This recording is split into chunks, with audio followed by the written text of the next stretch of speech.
Ciao a tutti e bentornati su Katie Made, io sono Katie ed oggi un mini tutorial. Vedremo infatti come realizzare questa chiusura per il modello Nives. Voi avete visto il modello Nives con la chiusura zip, con la cerniera, ma per la fiera ho realizzato un progetto un pochino più semplice, quindi non ho messo la cerniera ma ho fatto questa fascia e applicato una chiusura a cartella, quindi oggi vedremo come realizzarla.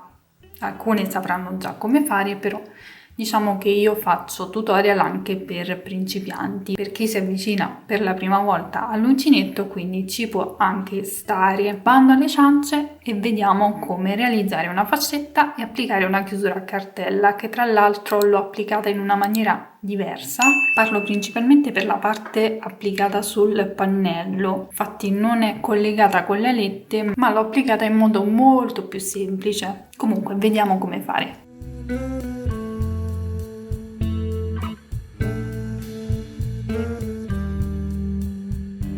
Vi mostrerò la creazione della fascetta sulla Nives con cerniera per poi mostrarvi l'applicazione della chiusura sull'altra versione della Nives. Quindi prenderemo lo stesso uncinetto di lavorazione che abbiamo utilizzato per realizzare la borsa, in questo caso il numero 4, il cordino Indalux, ci facciamo un cappio iniziale e dobbiamo andare a stabilirci i punti centrali. Allora, guardando la borsa in questo modo abbiamo questo punto che è rivolto verso l'alto, idem per quest'altro. Il primo punto rivolto verso l'alto, noi andiamo a contare esattamente da quello. Io non ho fatto dei calcoli precisi, diciamo che ho fatto più che altro ad occhio, ma vi sto dando delle indicazioni. Quindi dal primo punto rivolto verso l'alto vado a contare 1, 2, 3, 4, 5 e applico un marcapunti.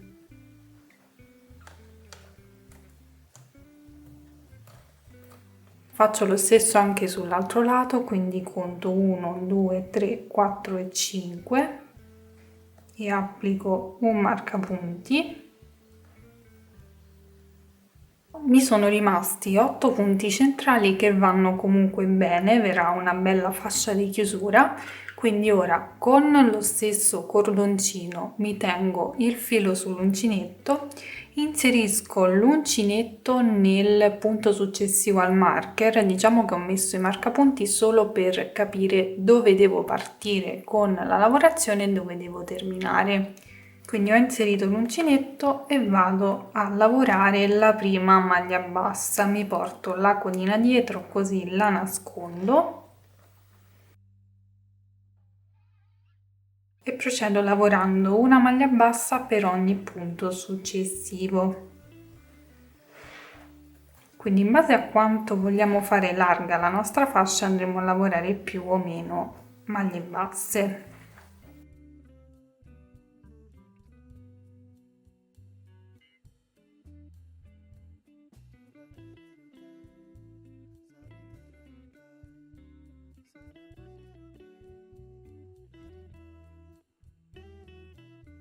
Ok, ho terminato la riga, posso togliere i marcapunti perché in questo caso non mi servono più.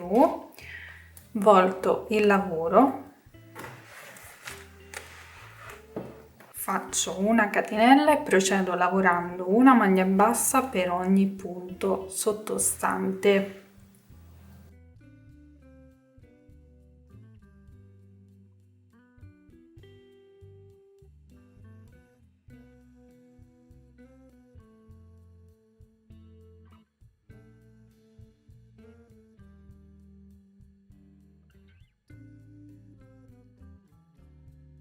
Come ho fatto per l'altra fascetta vado a lavorare con la tecnica del bordo perfetto, quindi inserisco l'uncinetto in questa maglia, non vado a chiudere direttamente, inserisco poi l'uncinetto all'interno di questa asolina,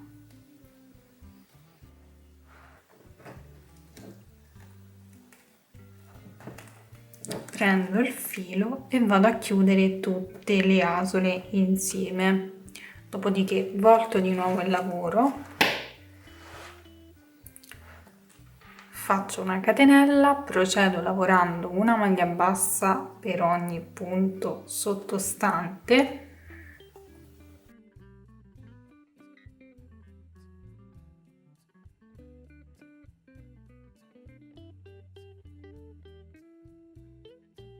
e vado a terminare di nuovo la riga prendendo il filo, non chiudo direttamente, entro in questa asola qui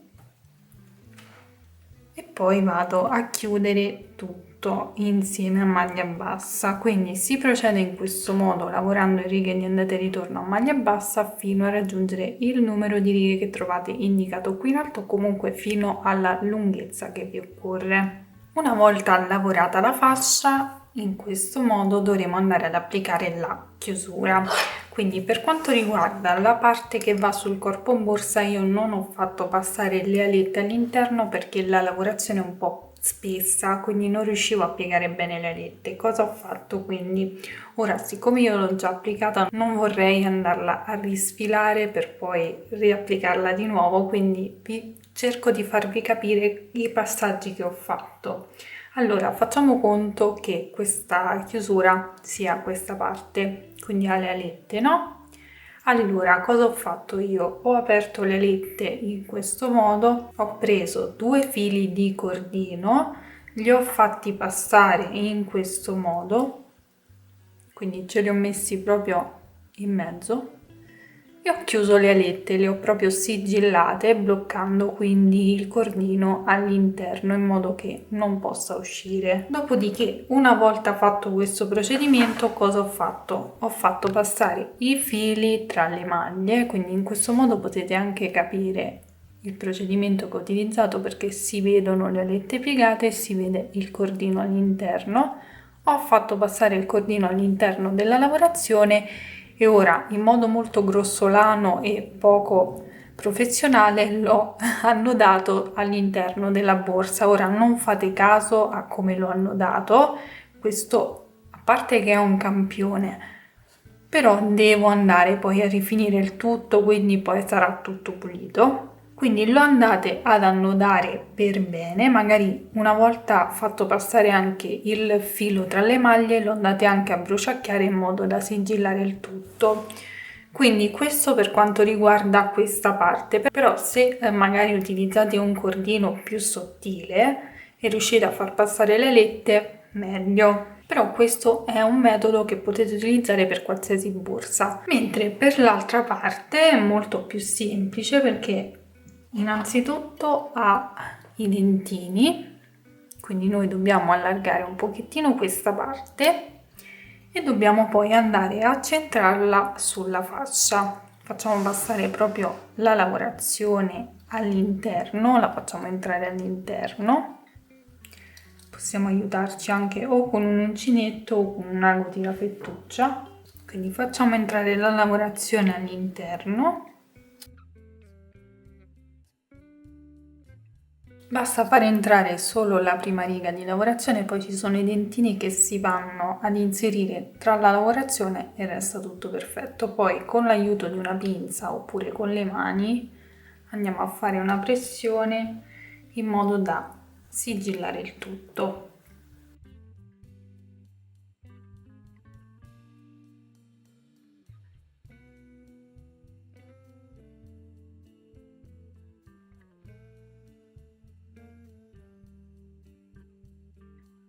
Ed ecco qui realizzata una fascetta di chiusura facile e veloce in pochissimo tempo che possiamo utilizzare per qualsiasi tipo di borsa. Quindi spero che questo progetto vi sia piaciuto, se è così fammelo sapere qui sotto nei commenti con un bel pollice in su, iscriviti al canale per non perdere i prossimi tutorial e mi raccomando seguimi su Instagram per non perdere tutte le anteprime dei prossimi progetti. A questo punto vi ringrazio per avermi seguito, vi mando un bacio, un abbraccio e vi do appuntamento come sempre al prossimo tutorial. Ciao!